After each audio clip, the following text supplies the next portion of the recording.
I'm standing here with our county auditor, and is this the district that you live in? Yes, it is. Right over here on Exchange Landing, right opposite Plowground Road. How do you feel about a meeting like this and the fact that there's interest in widening Maybank Highway? Well, I can see widening a lane when you leave the Stono River Bridge, because that's almost a fight every day to merge with the people going into that one lane. But then maybe extend it on to River Road and just do that and see how much that alleviates the traffic before it's such a drastic change that's going to affect so many people.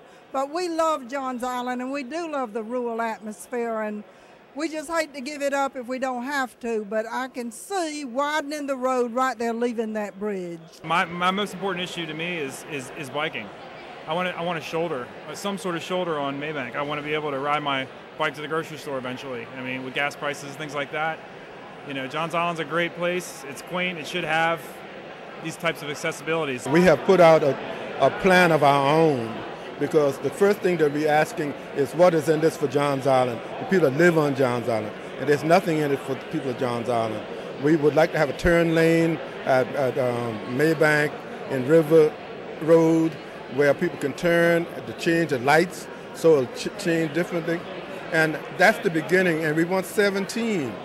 You know, when you get off 17, that's where the traffic is really, really bad, and people are dodging traffic, having accidents. This is probably one of your first really big meetings that has to do with widening and making improvements through the transportation half and sales tax. What do you think of this meeting, this gathering tonight? Well, I think this is a wonderful turnout today for the people that came out to talk about Maybank Highway, to show their interest. And this is what we want. We need more input from the public to find out how they feel about the improvements or changes that we're making in their area. So I think this is just wonderful to get the input. Do you think you're going to get the input that council needs to make those final decisions? Well, I've just talked to some people just now, and they had some really good comments about the concerns in their area. We got a consensus here that we like the alternative, the widening. We think this is a nice compromise to both, because it has the center lane with landscaping in it. I'm talking with the county councilwoman, Colleen Condon, and she is always at these meetings. Are you pleased with the turnout and with the participation? Absolutely. It's great seeing so many folks are out here. There was a lot of time developing Alternative A, and then when Alternative B came about, we wanted to make sure this is indeed what the folks wanted. So I would imagine that there's been a need for a long time, and I may be wrong, for improvement of some kind to Maybank Highway. The community is growing by leaps and bounds. Traffic has increased. Housing has increased. How can you or anyone else in this project avoid doing something about Maybank Highway or any other road in this area? Well, we absolutely need to make improvements out here. The main road corridor and the Maybank corridor have so many folks on them. We need to make sure that we make a smart decision that works well with the feeling of the community out here, that we don't change the rural feeling if we can by the roads that add better access. How will council decide that the public will at least let you go through with this, or will definitely oppose it? How do you tell? Well, of course, council already chose Alternative B. So today's a little bit odd that it sounds like there's alternatives A and B when we've already chosen B, but this is a chance for everybody to say that we agree with the council decision for B. We appreciate that so much. Thank you. Alternative B, which is the pitchfork alternative. I think that will solve our problems. I think it'll stop the terrible traffic we encounter on the bridge, which you probably encountered on the way here. And I think this is a very positive move, and I'm hoping that they will approve Plan B. Right now, they're saying that it's about 17,000 vehicles that come through Maybank Highway, so it needs to be widened. Because I'm in favor of the widening because I think it'll work better. I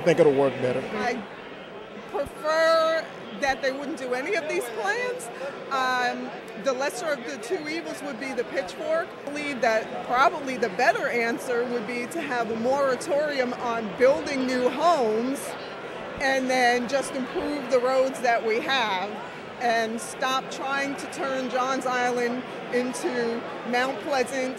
How is this meeting today? Do you feel that it's been a success? Could you have done something else? Do you feel that you'll get the public to cooperate from this area, or just where does this stand in terms of tonight's meeting? Well, I think tonight's meeting is a success in terms of the turnout that we've had. That's what we wanted. We wanted to have as many people as could come out from Johns Island and the rest of the area to look at the project and its alternatives and give us their comments.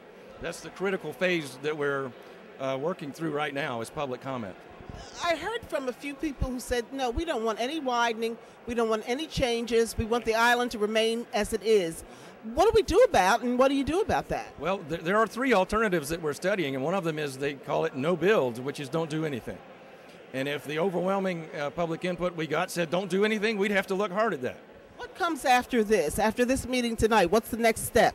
After we have this meeting, we've opened the public comment period, which is they can submit comments in writing, through email, here tonight, and that period goes for a certain amount of time. I don't remember when it closes, but after it closes, we'll compile all the public comments, put them together into an analysis, and then come back here for a public hearing, where we'll explain to the public what they have told us, what the majority has told us, and where that leads us in this process. Do you believe that the public understands in meetings like this and otherwise that this is a bonded project so that we can beat inflation?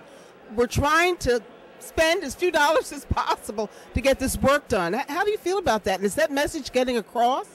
I don't know if that particular message is out there right now, because this is an environmental permitting process, but that is a fact. We want to get the project done, to get it completed and have the traffic improvements in place as expeditiously as we can, but that doesn't mean we're rushing and not doing it the right way. So, what is meant by environmental impact, and by whom? Environmental impact is the analysis of the project and its alternatives on a variety of factors, if you will. The impact on the natural environment, the historic environment, the human environment, etc. So you look at things like the pollution, you look at whether people have to be relocated out of the path of a project, you look at does it impact churches, historic cemeteries, other historic features, and you add up those impacts and you evaluate the alternatives against one another based upon their relative impact on all those factors. As you said, this is an environmental impact study that's going on right now, and this meeting seems to have addressed most things and maybe not as much about that.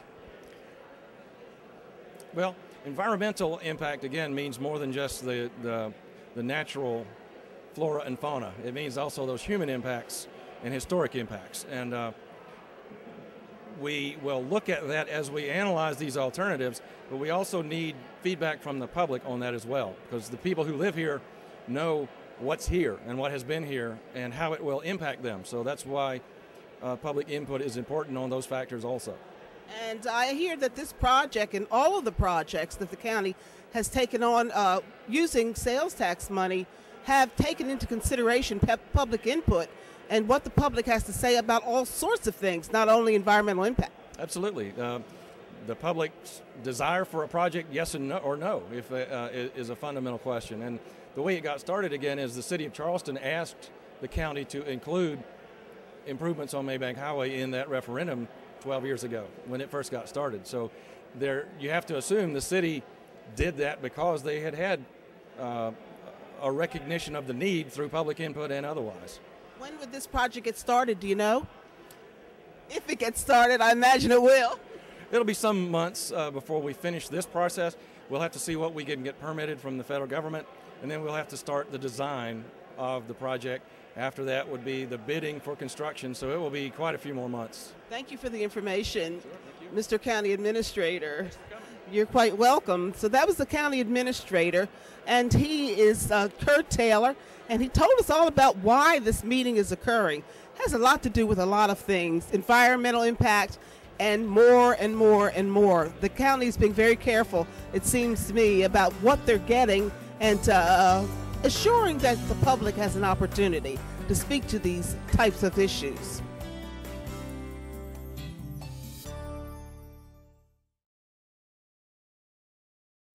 For more information about RoadWise projects, visit us at ccroadwise.org and follow us on Twitter and Facebook.